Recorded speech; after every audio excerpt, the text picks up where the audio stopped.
Gwamnatin jihar Katsina ta bayyana cewa dakarun tsaronta sun kashe 'yan bindiga kusan 40 a jihar Bakori. Haka zalika daga jihar Kaduna kuwa za ku ji cewa 'yan bindiga sun kashe sama da mutane 30 a jihar Kaduna. Daga jihar Kebbi kuwa za ku ji cewa gwamnatin jihar Kebbi ta yi wa mutane 300 auren gata. Masu saurare ku gyara zama domin jin waɗannan rahotannin labarai da muke tafa da su da ma wasu kan abubuwan da ke faruwa musamman ma a Najeriya. Bari mu fara da rahoton da ke bayyana cewa gwamnatin jihar Katsina ta ce dakarun tsaronta sun kashe 'yan bindiga 40 a jihar Bakori. Gwamnatin jihar Katsina ta ce dakarun rundunar tsaronta ta Community Watch Corps tare da haɗin gwiwar mafarauta sun dakile wani harin 'yan bindiga a ƙauyen Guga da ke ƙaramar hukumar Bakori, inda suka kashe fiye da 'yan bindiga 40 tare da hallaka wasu manyan kwamandojinsu. Kwamishinan tsaro na jihar Nasir Ma'azu ne ya bayyana hakan a cikin wata sanarwa da ya fitar ranar Litinin. Ya ce harin ya faru ne da misalin karfe 5:40 na yammacin ranar Lahadi da ta gabata, lokacin da sama da 'yan bindiga 200 masu ɗauke da muggan makamai suka mamaye ƙauyen Guga.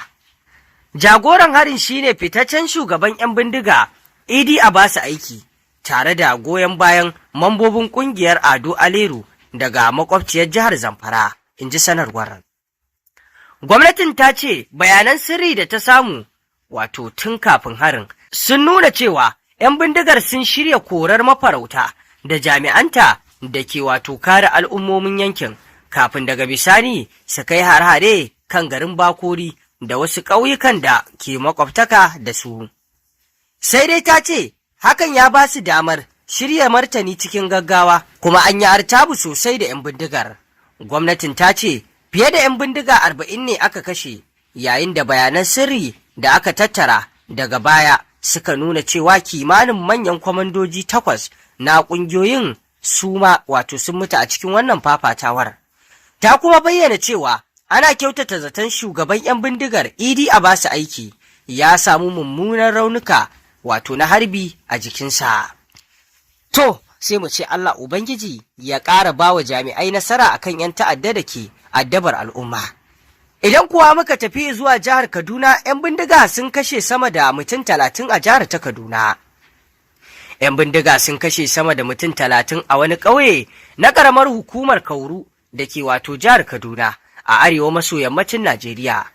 Kwamishinan yaɗa labarai na jihar Ahmad Mai Yaƙi ya tabbatarwa da manema labarai cewa an sace mutane ne a wani hari da aka kai da sanyin safiyar ranar Litinin ta jiya. Ya ce 'yan bindigar sun kashe mutanen ne a ƙauyen Narido, inda kuma rahotanni suka ce da dama sun jikkata. A cewar ƙungiyar ci gaban kudancin Kaduna, Sokafu SOKAPU, mutanen da aka kashe har da mata da ƙananan yara a ciki, inda aka raunata wasu da dama a harin. A wasiƙar da shugaban na ƙungiyar Injiniya Samuel Taraba ya fitar, ya nuna damuwa kan ƙaruwar hare-haren a yankin, musamman ƙananan hukumomin Kajuru da kuma Cikun, Kauru da kuma Zangon Katam. Sai dai Mai Yaƙi ya ce gwamnatin jihar na ɗaukar matakan tsaro a yankin domin tabbatar da tsaro da kuma zaman lafiya. Waɗannan hare-hare da 'yan bindiga ke kaiwa a jihohin da ke arewacin Najeriya abubuwa ne da ke ciwo al'ummar arewacin Najeriya tuwo a ƙwarya. Kamar yadda muka sani, jihar Kaduna na daga cikin jihohin da wannan abin yake shafa. Haka zalika jihar Katsina, jihar Zamfara, Sokoto da ma Kebbi, duka waɗannan jihohi suna fuskantar matsatsalu na tashe-tashen hankula. Haka zalika uwa uba jihar Borno, duk da dai abubuwan an samu sauƙin su, duda ana ci gaba da abubuwa. Inda babu shakka dai a arewacin Najeriya, al'ummar arewacin Najeriya na kuka, kuma suna buƙatar gwamnati ta ƙara ƙaimi wajen magance matsalolin tsaro, domin matsalolin tsaro su ne babban abin da ke addabar al'ummomin arewacin Najeriya. Domin wannan tsaro babban al'amari ne, idan babu tsaro babu kwanciyar hankali, to fa al'amuran talakawa ko mu ce al'amura na al'umma ba za su tafi yadda ya kamata ba. Sai da tsaro, ruwa ko abinci akan iya samu a ci ko a sha. Idan babu tsaro babu wani abu da yake tabbata cikin salin alin.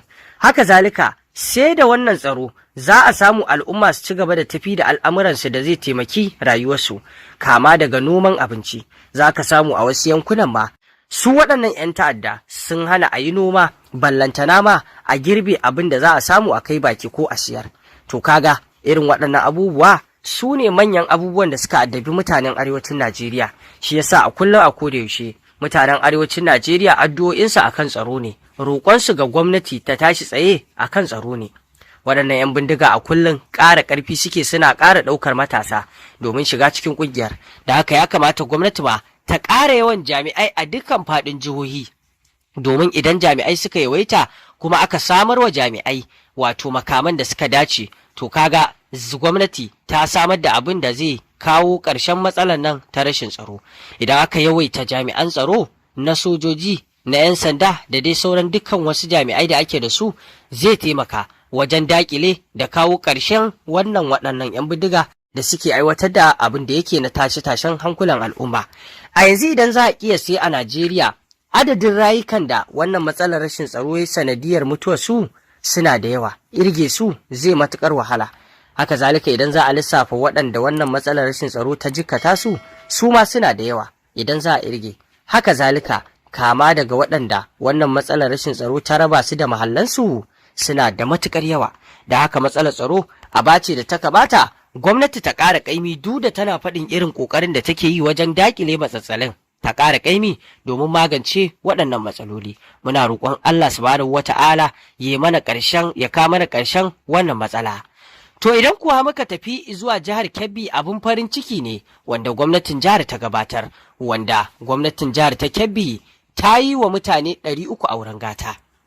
Wannan aure abu ne da yake abin farin ciki, domin waɗanda ba su da halin yi an masu, wasu kuma suna da halin da za su iya riƙe auren, amma wannan abubuwan da za a yi na farko, a yi kayan ɗaki, a yi abubuwa da dama waɗanda za a kashe kuɗi lokaci ɗaya ne ba za su iya ba.